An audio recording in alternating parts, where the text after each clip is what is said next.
Alright, hello, my name is Maz, and this is some BJay basic training. Basically a guide to Planetside. So let's get started. So in Planetside, there's two main buildings you'll need to pay attention to, and that's this one here, which we call Powerhouse. It's called Powerhouse because it really commonly has a gen inside, and it's got sort of two power packs on the roof. The other one you'll need to memorize is this one here, and this one's called Triple Stack. It's called Triple Stack because it's the only one in the game with 3 floors. So we'll start with Triple. Now, triple itself is pretty much 2 rooms connected to each other by the middle. So what we'll do is we'll name the rooms based on how open to the outside it is and what floor it's on. For example, this one here is called Closed Ground. It's called Closed Ground because it's the most closed off, it only has 1 door as an access point, and it's on the ground floor. Opposite to here, we've got Open Ground. It's Open Ground because it has door 1, door 2. Okay, it's got 2 doors as an access, it's more open to the outside. That makes it a little bit harder to hold. Along with that, it's on the ground floor. Now there's normally a little server here in the middle. This will give you cover from one of the doors, but if they push both, you're going to be in trouble. So when you play in Open Ground, play near the stairs, you will need to back up when it happens. Okay? Along with that, this area here, so this whole corner, this is the Darwinism zone. It's called the Darwinism zone because you go here, you will die. When you die here, you're not getting back up. Okay? This may give you a blind spot from both the doors, but there is no further play from here.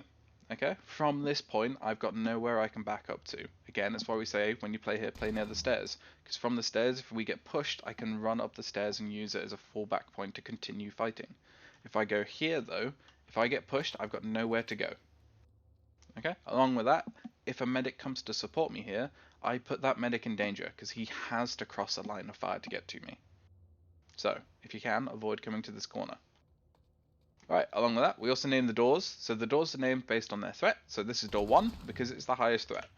Okay, from here I put the most control on the ground floor possible. I don't even have to enter the room, and I can put a lot of pressure on this floor.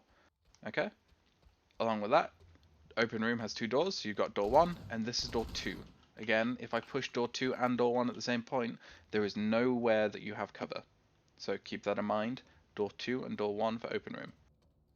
At the end, we have door 3, and that goes in closed room, and pretty much that's just going to be pretty easy to hold. There's a lot of blind sides to it, and it's generally everyone clusters together, so don't worry too much about 3. It's door 1, door 2 for open ground that you want to pay attention to. Alright, so this is open ground, then we go open stairs, open room, and open roof. You'll notice they're all in one circuit. Okay, that's for open lane and the closed lane. They all connect to each other. We name the stairs based on where they go to and what room they're attached to. So, the stairs that go from the ground floor to the middle floor, we just call them stairs with the room name attached. So it's open ground, open room, so this will be open stairs. Along with that, this is the open roof because it's the open room's access to the roof. Okay? So, that's it for callouts. One nice thing is, open room has a access from the outside. Again, makes it a bit harder to hold, but this is called balcony, and then there's balcony window at the end there. Now, when you play here, you want to avoid going in this corner. The reason for that is, 1, from here, if I go to any other place, I have to cross the line of fire. I get shot from the doorway, I get shot from balcony window, then I can get pretty much shot from anywhere else. It's not a great place to be. And one of the main reasons for this as well is because this game is it's basically client-sided. And client-side means what happens on your client, what you do on your computer, is what happens in the game. Okay? The downside to that is when you see another player, you're not seeing what they're doing, you're seeing an after image of them, so what they've already done. If I hold a close angle like this to hold the balcony, I cannot see the enemy coming, but because they're the ones attacking me, they will have about half a second to a second where they can hit me without me even seeing them. Now if they have something like a shotgun, that means I can die before I even know he's there. So when you play for this, if you're playing for the balcony, play from a further space away, get a long line of fire. It's a very important part for all of this game. Alright, so tactics. Here in BJay we basically run fire teams of 6, and what we'll do is we'll split that fire team of 6 down the middle. So 1 fire team per room, and in that fire team there'll be 3 front line, 3 rotation. So your front line consists of 1 guy here. This will normally be an engineer, but it can be a heavy assault too. This is what we call the controller. And it's called the controller because we run, for smaller buildings like this, we run a rule which we call monkey see, monkey shoot. Monkey see, monkey shoot pretty much means when an enemy pushes here, this is the first person they see. Okay?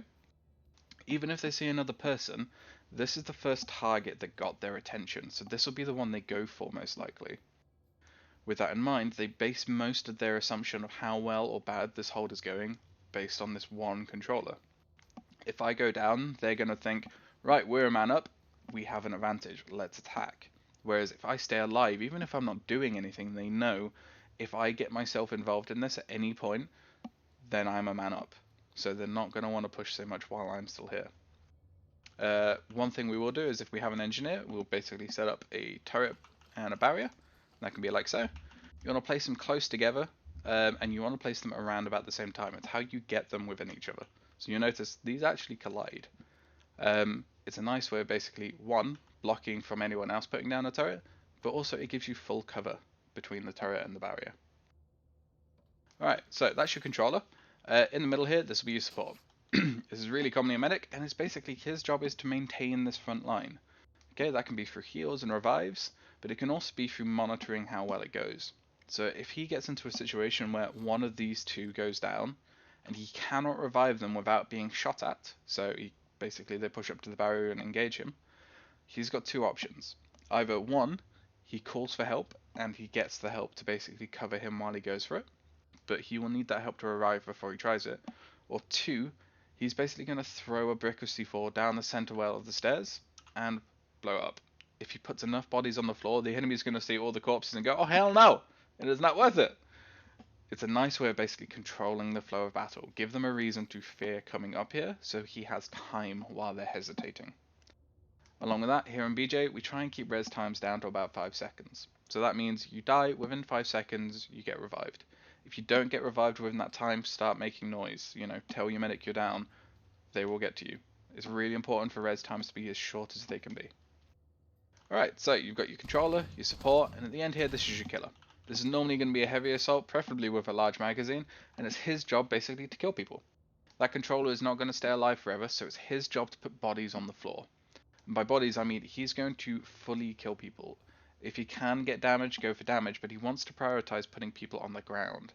And the reason for that is the enemies aren't really going to see the health of their teammates as proactively as they will see corpses. If they see corpses, and a lot of them, they will reconsider whether they want to push or not. Okay? It can either be hesitation or it can be they completely shift sides. And that shift the sides means that they waste their time. So when you're a heavy assault here, consider you want to get bodies. Bodies are really important. Okay? Along with that, don't be afraid of dying here. It's really easy to revive you. If you need to trade your life to kill an enemy, go for it. Okay? It's worth putting as many bodies on the floor. Alright, so that's your front line. Next up is your rotation. So you've got 3 for your front line, and then your next 3 to make up the fire team of 6, this is your rotation. And their job is basically to cover the flanks and to cover the front line. Your first one here is going to be basically a heavy assault. He's going to put down a canopy, which is like a one-way shield, which is a bit of an umbrella. From here, he's going to watch the roof, and he's going to watch the balcony. Okay? If shit gets bad, he can also yeet a grenade off the back there, and that'll help reset that lane. Okay? Along with that, there's 2 others. So, other 2, this one here, this will normally be an infill or a heavy assault, and their job is basically watch the balcony, get some free picks on the outside. Okay, the more bodies you can put on the outside, the less people you have to deal with on the inside. It will help a lot. And last, this will be your backup medic. It doesn't have to be specifically on this window here, but you do want to be close-ish to the set of stairs, just not on top of them. So if that medic goes down, you can quickly reset the front line. One job of the rotation group is, obviously, they want to get free picks on the outside, but the biggest one is actually they want to cover people who go down on the front. So if someone goes down on the front line, it'll be their job to pick up, is this my role? So it'll be the heavy assault that comes over, covers the killer, and he wants to basically step on the corpse and put fire down the lane, clear them away from that revive. When a person gets revived, they immediately start getting their shields back. But if they get hit, then they have to wait an extra 10 seconds. It is very, very worth putting someone on the front, basically clear that revive, so when he gets up, he's not hit. If he's not hit, then he comes back in really quickly, otherwise it will take a long time. So as a rotation, keep this in mind. You want to be helping this front line by clearing their revives. Alright, so that's callouts and tactics. Let's do some fun bits. So Planetside is not a perfect game by any stretch of the imagination. And one nice example of this is wall jumps. Wall jumps, basically, certain things in the game, if you look at it and you walk forwards and jump, you'll climb. Okay? You can just climb completely vertically. For this one here on the balcony, it's literally just look at the light grey bit of the wall and you'll start to climb. You can do it with the darker grey bit, but it's a little less consistent, so we recommend the light grey bit. The downside to this one's called the balcony jump, by the way, is a lot of people know about this one. Like, it's a pretty common one. So here in BJay, we try and use something a little different. From here, we get a bit more cover too. And this is the balcony window jump. It's quite literally by the balcony, under the window. You can't do it on any other spot. It needs to be done on this one. And all it is look into the corner and jump, and you'll climb. Okay? When you come up here, you want to avoid going to this light grey bit. And the reason for that is it's multi-layered textures, so when you stand on it, your client doesn't like it. It'll try and slide you off. If you come to the thicker part of the wall here, you'll be able to stand no problem. The nice thing about this jump is from here, we immediately get some cover on open. Okay? From here, I can clear people away from the doors, get ready for a push. If I need to push, it's just to jump over, and from here, I can push in. If I'm an infiltrator or a light assault, I may want to consider flanking, and that could be something as simple as this. When we push into balcony, a lot of people in open are either going to die or they're going to run into closed room to get cover. Now those people in closed room are already going to be hurt, so you have an easy job killing them here. But if you put bodies in both rooms, what that's going to do is, if the enemy isn't talking to each other, putting bodies in both sides of the building is going to confuse some players, and they're not going to know where the attack is coming from. It's a nice way of fucking with their perception and basically keeping things a little more difficult for the enemy. It's a really good thing to think about as an infiltrator or any flanker, is how can you mess with their perception. Alright, so just in case balcony isn't good, which it very commonly isn't, we have a couple more options, and that could be, we go up here, from here I want to take a left, and then here we get access to the roof. And all it is a diagonal jump, straight up, and you'll have access. Okay? When you come up here, stay on the outside of the railing, use it as cover, clear the inside. If you're heavy assault, you want to yeet over, and you basically want to start clearing as the medics shoot over you to cover you. It gets you a little bit of multi-layered fire. Once that's done, everyone can push in, and jobs are good. If you're an infiltrator or a light assault, you may also want to consider some flanking options. And one of them can be as simple as this: jump on the corner, walk around. From here, you just have to walk, you don't have to jump. And I now have a really nice flank. If I'm pushing, if our team is pushing from the balcony, everyone's facing the wrong direction for this kind of flank, so it's a really good way of getting some shots. Downside to this is, one, if you come too close to the wall, especially with a long barreled rifle, your gun will stick through it. Okay? The other thing is, the quick knife in this game, so where you just quickly knife and re-equip your weapon, acts like an AoE. It doesn't require line of sight for it to hit. So if I give my position away by putting my gun too close to this wall, all they have to do is come up from the inside and quick knife to clear me out of here. Okay, so when you play here, play a little further away from the wall, keep your position a little hidden. It'll help a lot. Alright, just in case this window is closed as well, let's just jump on the corner, walk around, and now for here, I just want to look straight at the wall and hold left to strafe over. Okay, so, there we go. And then if the open room window is closed, this one will be open. Alright, that's most of it for Triple Stack. Triple Stack is a really fun building. I recommend learning it. There's a lot of fun things you can do for it. Alright, on to Powerhouse. So Powerhouse is a lot more open than Triple. You notice the moment you enter here, there's a lot of space, and there's not much cover. So the psychology of the building changes a little bit. Callouts wise, this ground section, this is called lobby. Once we come up here, this is big stairs. Again, because it's just a big set of stairs. You've got hallway here, short stairs here, and then that room there is called dubs. Alright, we also name the doors based on the threat, so it goes left to right, door 1, door 2, door 3, and at the very end is door 4. Okay, it's called door 1 because this is normally the shortest path from the spawn. Even in cases where it's not, we still call it door 1, but that is normally the position for it. Because of that, a lot of players who basically run in, gun, die, almost everyone is going to go to door 1. That's where you're going to get a large amount of people, so it's a big threat. There's going to be zergs that come through this. The flip side to that is door 2 and 3. They're a little further away, which means you normally get pretty scary players going to it. These are the people who are thinking about their gameplay and thinking, right, everyone's gone door 1. If I go to door 2 or door 3, I'm going to separate myself from the group, and I'm going to get some nice easy picks while they distract. So when you play here, door 1 is where most people will go, door 2 and 3 is where you get more of the aggressive players. Because this is an open room, like we said, the psychology changes a bit. So instead of using monkey see, monkey shoot, for large areas we use what we call the rule of opposites. And the rule of opposites is, if I'm on the right, I will watch the left. And if you're on the left, you watch the right. The reason for this is from the right side, I can only see the left-hand doors. I can only be engaged from the left side. And from the left side, I can only be engaged by the right side. So for this, for big stairs, I have one controller here, and basically my job on the right is to watch door 1, keep that Zerg in check. On the left here, my job is to watch door 2 and 3 to clear it from bolters and keep pressure there so they can't push in. Okay? But this is normally a very large building. We don't normally have all the people to cover every angle. So it will normally be sets of controllers which will call out when we're needed. Really common calls for this would be like they're stacking door 1, there's a bolt at door 3, there's a push coming in door 3. Stuff like that to cue the team in to know that they need to rotate to these areas to help. Alright, you may be wondering what stacking is. Because this is a large building, people don't want to push this on their own, like at all. They will peek through the door and they'll go, oh, that is an enemy hold, I don't want to do this. So a really common thing is they'll basically wait on the outside of the door for teammates to stack up. When there's enough of their team around, so it's not normally around 2 or 3 people, when they get to around 5 or 6, they're going to be thinking, right, I have enough teammates as distractions or meat shields that I can now attack without, less impunity. So when they come up, it's basically stacking door 1 means there is a group appearing on door 1. A push is about to happen. Alright, so that's big stairs.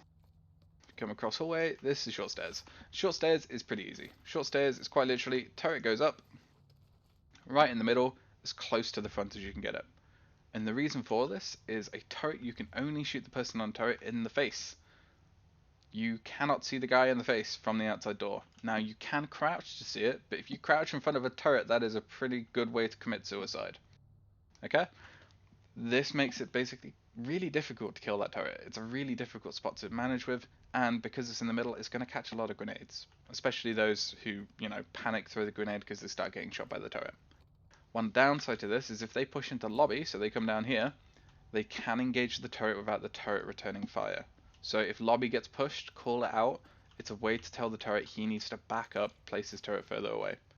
He will lose that advantage, but it means the turret is safe. If you're supporting the turret, it will basically be you want a medic on this side and heavy or infill on this side. The medic should go here so he can leave and help another front line without being engaged. He can leave safely. Okay, there's the heavy or infill, he doesn't really need to rotate as frequently, so it will be a lot easier for him to be here. And all it will be is, from this side, I will watch the opposite corner. Okay, for the left side, I will, again, watch the right side corner. Play a little bit further back if you can, so all you have to do is crouch and you're in cover. Alright, that's short stairs. It's pretty easy to do, and yeah, you can farm platoons there quite comfortably. This room here, this is called dubs, and it's called dubs because it's nothing but double doors. Okay, everything in this room comes from this perspective, as if you're on the back wall here. So you've got left hallway, left door, right door. And again, it's a fairly chunky room, so we're going to play rule of opposites here. So we're going to try and fill up the wings. Okay, and the nice thing about this is, from both sides of this building, every section of this room is covered. I don't even have to engage the doors and I can watch every single part. Okay? The other thing is, from here, we can basically control what kind of engagements we get into a little easier. If one of the doors is in a lot of trouble, we can basically just watch the other one. Downside to this is you can only get 2 or 3 people in these bits normally, without basically team killing each other. So these will fill up pretty quick. When they do, come for the center. You want to avoid using the center if you can though, because this is where a lot of new players will be. New players team kill you. Along with that, everyone's expecting people here. It's where a lot of the grenades, the explosives, the hash, this is where most of it's aiming for. So keep in mind, this may be a dangerous spot for you to be. When you play here, obviously you can only watch one side from the same side you're on, so right watches right, left watches left. Okay? When you're playing here, play by these servers. These boxes are called servers, by the way. This space here, all of this is the Darwinism zone. You go here, you die. Some squad leaders will even team kill you themselves. This is easier shit to see for you. C4, grenades, stickies, all of it will fuck you up here. And there is no reason for you to have a short angle like this. Okay?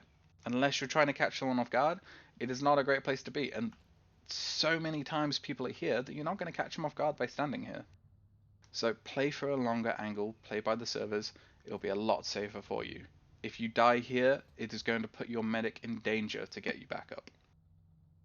Alright. Powerhouse doesn't have many fancy jumps. Some nice ones to know is there's a little ledge here that you can stand on. It's good for a medic if you need to revive or heal people as they push. Along with that, Powerhouse is pretty much married to this building here we call Banana. And one fancy jump for it is just hit. And all you need to do is keep jumping up. When you hit the roof, he'll bounce you onto the balcony. You don't have to do a 180 or anything, it's literally just hit that top piece and it'll put you here. It's a nice little setup jump because this one here can be a little difficult, and all it is you want to jump as high as you can and climb up to this bit. This lets you get to the roof. Okay, this one here is known for being a bit of a difficult jump. All of these jumps require a good amount of FPS, so 60 plus at least to try. But this one here is known for being very difficult, so if you have trouble with it, don't sweat about it. It's going to take a bit of practice. All of these will. Yeah, that's most of the jumps for this. From here, we've got a couple of intermediate buildings, so stuff we use between the point hold and the spawn normally. The first one here is Spiral, and this is called Spiral because it's quite literally just a spiral. The interior of it is just a spiral. We use kind of a rule of thumb for these kinds of buildings. So ones with stairs in, so this set of stairs here, this is what we want to focus on. Stairs are really easy for us to hold. They give us some height, they give us space, and it's a choke point. So it's really easy for us to defend a set of stairs. With that in mind, this is the near door. It's called the near door because it is near the set of stairs. Okay? At the end here, this is the far door. It's called the far door because it's further away from the stairs. It's a fairly simple concept, but it's quite literally the stairs is a focus point for most holds. Keep that in mind and it'll help you, sort of orientate yourselves. For these, this is just the balcony door and you've got a balcony window.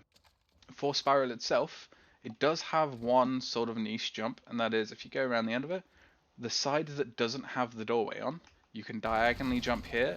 You can do it normally, but it's best to do with cat-like. And this is how you can get to the roof of Spiral. Right, so that's Spiral. This is L-shape. And it's called L-shape because if you look at it on the minimap, it's literally the shape of an L. Okay, there's two sides to it. This side we call Fat, and it's called Fat because it has this extra chunky bit on the end. Okay, it's the wider part of this building. So you got Fat side, Fat stairs, Cubby. Cubby is a British saying for the cupboard under the stairs. This is where you can reload, get your shields back. It's a reset point. Then you got Skinny stairs and Skinny. Normally it'll be a fire team per side here, and it can be a pretty rough hold. So what we do is we place the heavy assaults, and the medics will have to move around to basically keep them alive. Okay? So if you're playing on Skinny, your first heavy assault goes here. And his job is basically watch the doors. If he can't come into this corner, he'll come up to the front here, but he wants to be on this wall. And the reason for that is from here, I can cover the two doors and I force the enemy in from the third.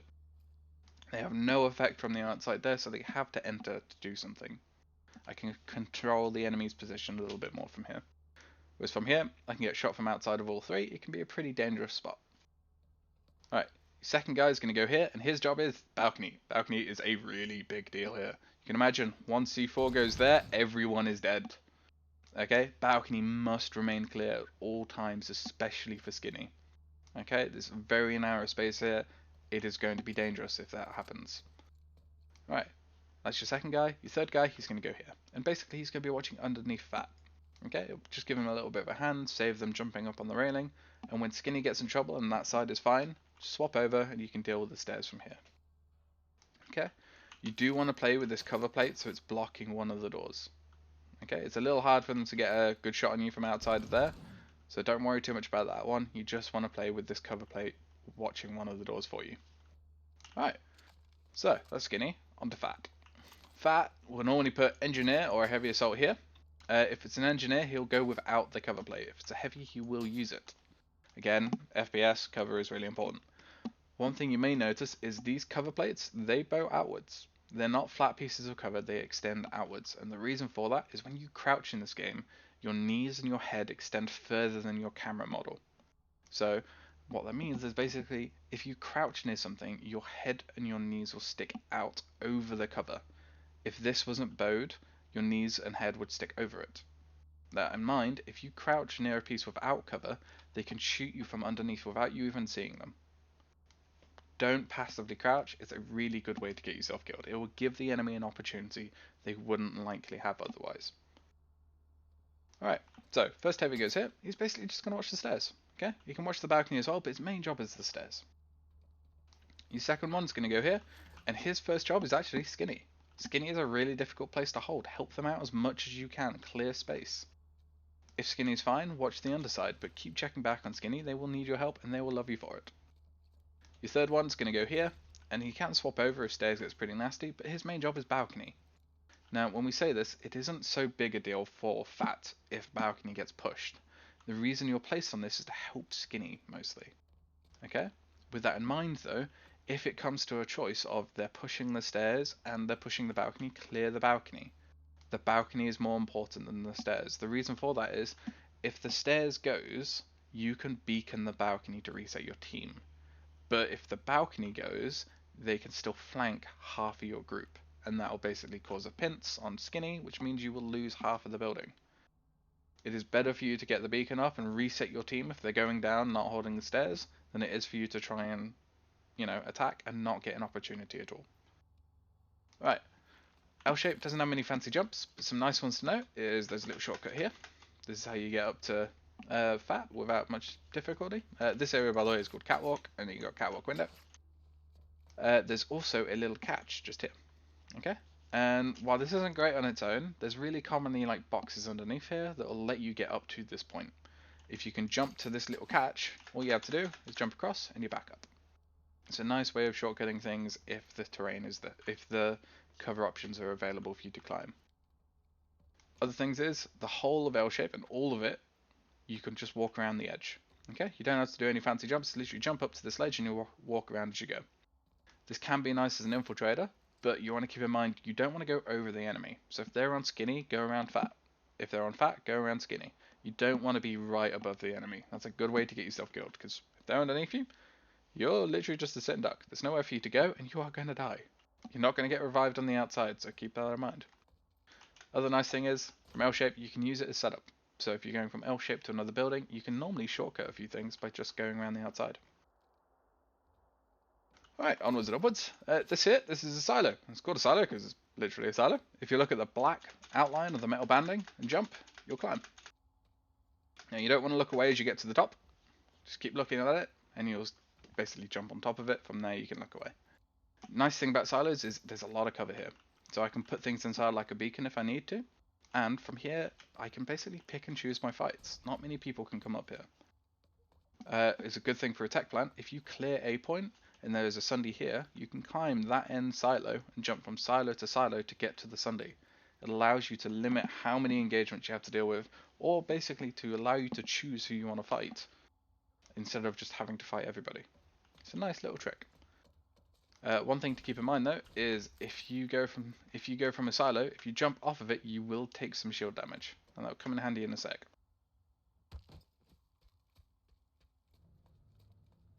Now, these here are called Gravpads. Gravpads and jump pads both share this rule, and that is if you look in a direction and move in it, so if I look down and move forwards, I'll slow down. If I look up and move forwards, I'll speed up. Okay? This also works left to right. Now, you can imagine a lot of new players will walk into this, keep moving forwards, and walk their ass off the end of the mountain. To stop new players from basically murdering themselves every time they enter one of these, Gravpads and jump pads give you 6 seconds of full damage immunity.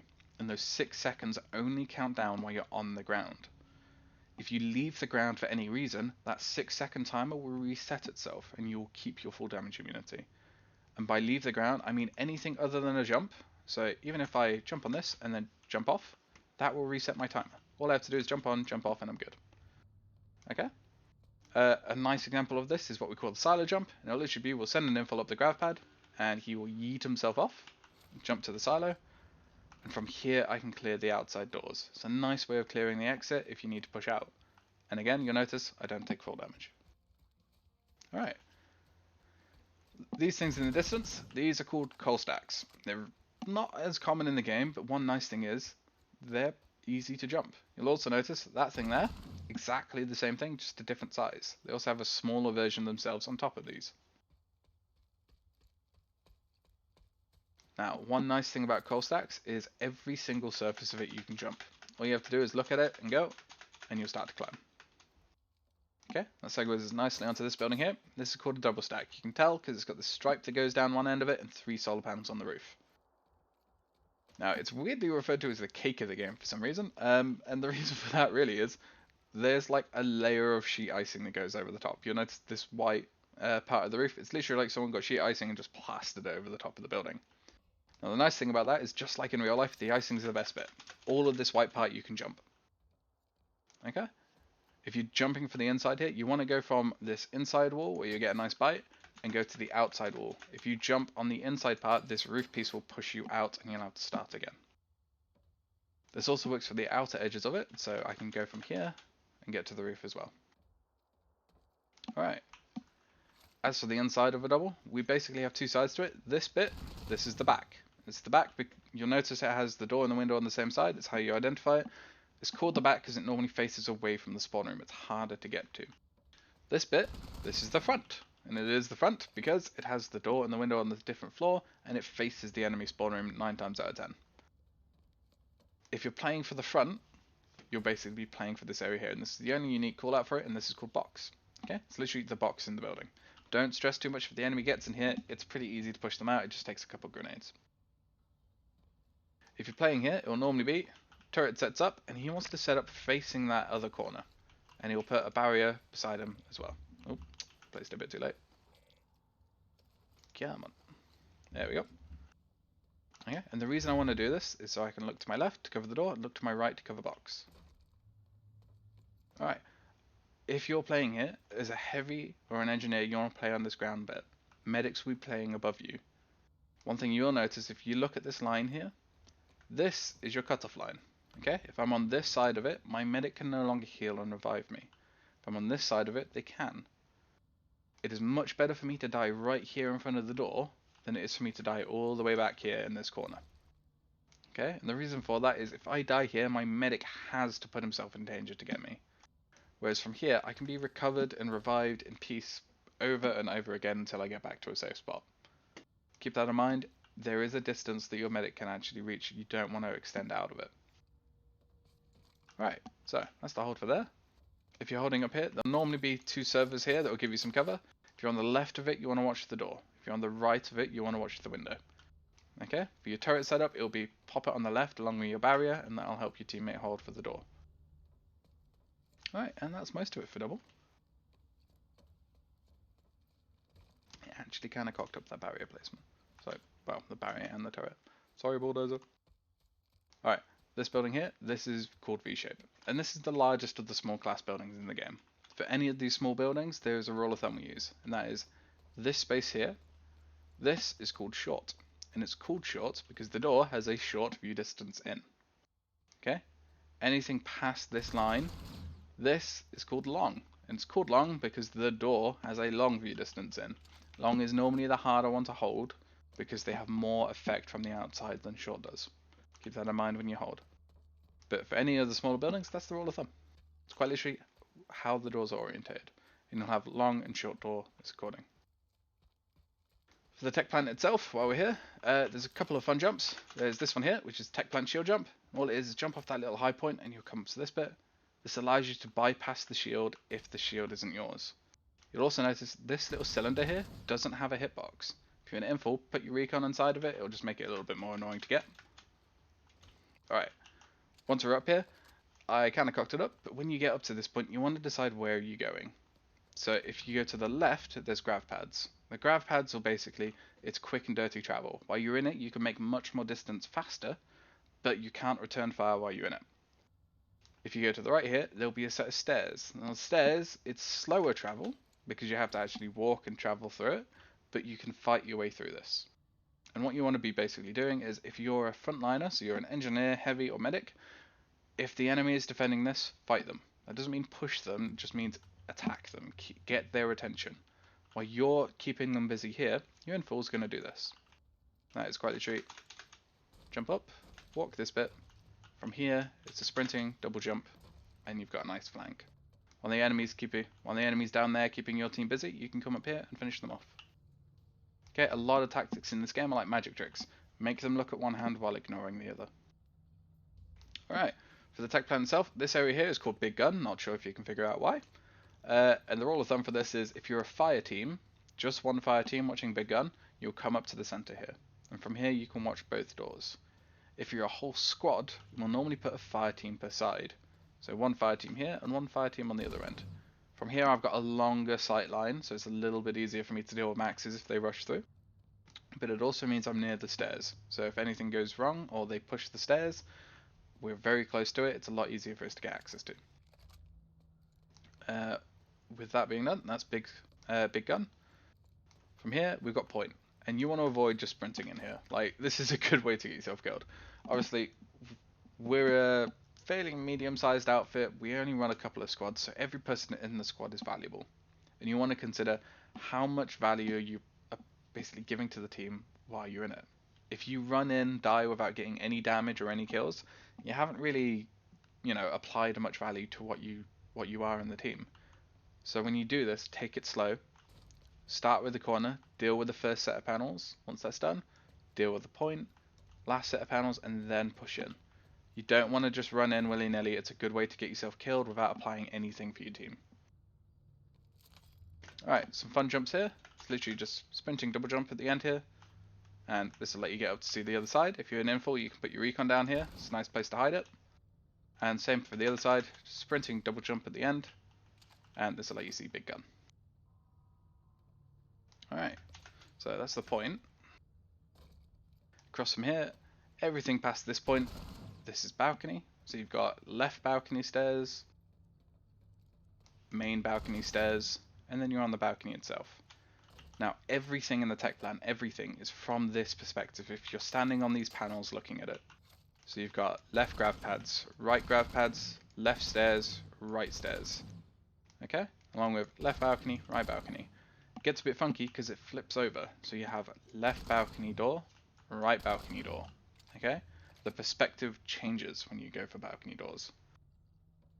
When you're actually defending for the balcony doors, it's quite simple. It's literally one person in each corner and just watch the opposite side to you. You don't need to see both, just watch the opposite side to you. There'll be another one on the other end.